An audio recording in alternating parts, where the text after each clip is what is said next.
اللہ کا نام لینے سے انسان اچانک پہنچنے والی مصیبت سے بھی محفوظ رہتا ہے۔ عثمان بن عفان کہتے ہیں، میں نے رسول اللہ صلی اللہ علیہ وسلم سے سنا، آپ فرماتے تھے، جس نے شام کو 3 بار یہ دعا پڑھ لی اسے صبح تک کوئی اچانک مصیبت نہیں آئے گی، کوئی اچانک مصیبت نہیں آئے گی۔ یعنی اس کا مطلب نہیں کہ دوسری آ جائے گی، یعنی ایک دم کسی قسم کی پریشانی اس کو لاحق نہیں ہوگی۔ اور وہ دعا ہے، بسم اللہ الذی لا یضر مع اسمہ شیء فی الارض ولا فی السماء وہو السمیع العلیم۔ اللہ کے نام سے، وہ ذات کہ اس کے نام سے کوئی چیز زمین میں ہو یا آسمان میں نقصان نہیں دے سکتی، اور وہ خوب سنتا ہے اور خوب جانتا ہے۔ اور جس نے صبح کے وقت یہ دعا پڑھ لی اسے شام تک کوئی اچانک مصیبت نہیں آئے گی، اور جب شام کو کوئی پڑھ لے تو صبح تک اس کو پریشانی نہیں ہوگی۔ اسی طرح اگر انسان بسم اللہ نہیں پڑھتا تو یاد رکھیے کہ بسم اللہ نہ پڑھنے کا نقصان یہ ہے، ابن عباس کہتے ہیں کہ ابلیس نے اللہ تعالیٰ سے کہا کہ تو نے اپنی ساری مخلوق کا رزق واضح کر دیا ہے، میرا رزق کس میں ہے؟ تو اللہ تعالیٰ نے فرمایا، ہر اس چیز میں جس پر میرا نام نہ لیا جائے۔ تو گویا جس چیز پر ہم اللہ کا نام نہیں لیتے وہ رزق پھر شیطان کے حصے میں چلا جاتا ہے، گویا ہم اپنے دشمن ہی کو فیڈ کرتے ہیں۔ قیامت کے دن بھی اللہ کے نام سے وزنی کوئی چیز نہ ہوگی۔ پھر اسی طرح یعنی اس دعا کے پڑھنے کے مواقع کون کون سے ہیں؟ نمبر 1، ہر کام شروع کرنے سے پہلے، تاکہ اس میں برکت اور مدد حاصل ہو، اس کے اندر قبولیت ہو، ہمیں اخلاص نصیب ہو۔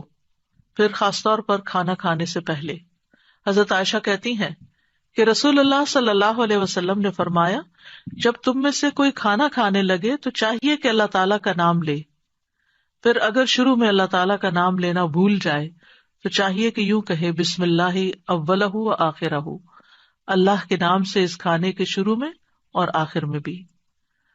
پھر اسی طرح لباس اتارتے وقت بسم اللہ پڑھنی چاہیے۔ انس رضی اللہ عنہ سے روایت ہے کہ نبی صلی اللہ علیہ وسلم نے فرمایا، جنوں کی آنکھوں اور بنی آدم کی شرمگاہوں کا پردہ یہ ہے کہ جب ان میں سے کوئی اپنے کپڑے اتارے تو بسم اللہ پڑھ لے، یعنی اتارنے سے پہلے پڑھ لے، تو جن اور شیاطین کی نظر نہیں لگتی۔ اسی طرح جب آپ بچوں کو کپڑے تبدیل کروا رہے ہوں تو اس وقت بھی بسم اللہ پڑھ لیں۔ اسی طرح بیت الخلاء جاتے وقت یعنی اندر پاؤں رکھنے سے پہلے بسم اللہ پڑھ کے دروازہ کھولیں۔ حضرت علی رضی اللہ عنہ روایت کرتے ہیں، کہتے ہیں کہ رسول اللہ صلی اللہ علیہ وسلم نے فرمایا، جنوں کی آنکھوں اور بنی آدم کی شرمگاہوں کا پردہ یہ ہے کہ جب ان میں سے کوئی بیت الخلاء جائے تو بسم اللہ پڑھ لے، کیونکہ جب انسان ننگا ہوتا ہے تو حفاظت کے فرشتے اس سے دور چلے جاتے ہیں، تو اس وقت حفاظت پھر کس سے حاصل ہوگی؟ جب آپ واش روم میں جانے سے پہلے بسم اللہ پڑھ کے پھر داخل ہوں گے۔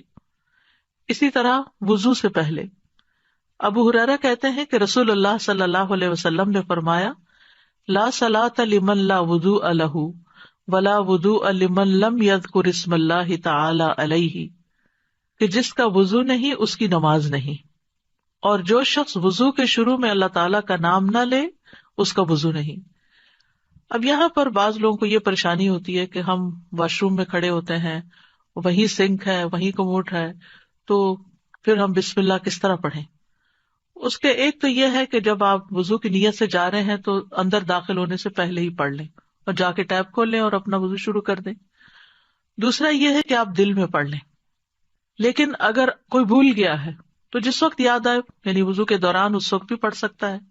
پھر اسی طرح پڑھنا ہی بھول گیا تو اس کا کیا مطلب؟ وضو ہوا ہی نہیں سرے سے، یا پھر یہ کہ اس کی اگر وضو نہیں ہوا تو کیا نماز ہی نہیں ہوئی؟ نہیں، اس کا مطلب یہ کہ اس کا وضو کامل نہیں ہوا۔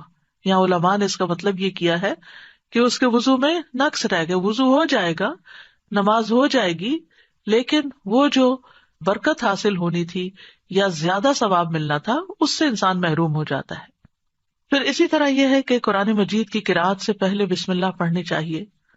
قتادہ سے روایت ہے، وہ کہتے ہیں کہ انس رضی اللہ عنہ سے سوال کیا گیا کہ نبی صلی اللہ علیہ وسلم کی قرأت کیسی تھی، تو انہوں نے بیان کیا کہ آپ صلی اللہ علیہ وسلم کھینچ کر پڑھتے تھے، پھر آپ نے بسم اللہ الرحمن الرحیم کو پڑھا، یعنی بسم اللہ الرحمن الرحیم، یعنی مد کے ساتھ پڑھتے تھے، الرحمن کو اور رحیم کو بھی کھینچ کر تلاوت کرتے تھے.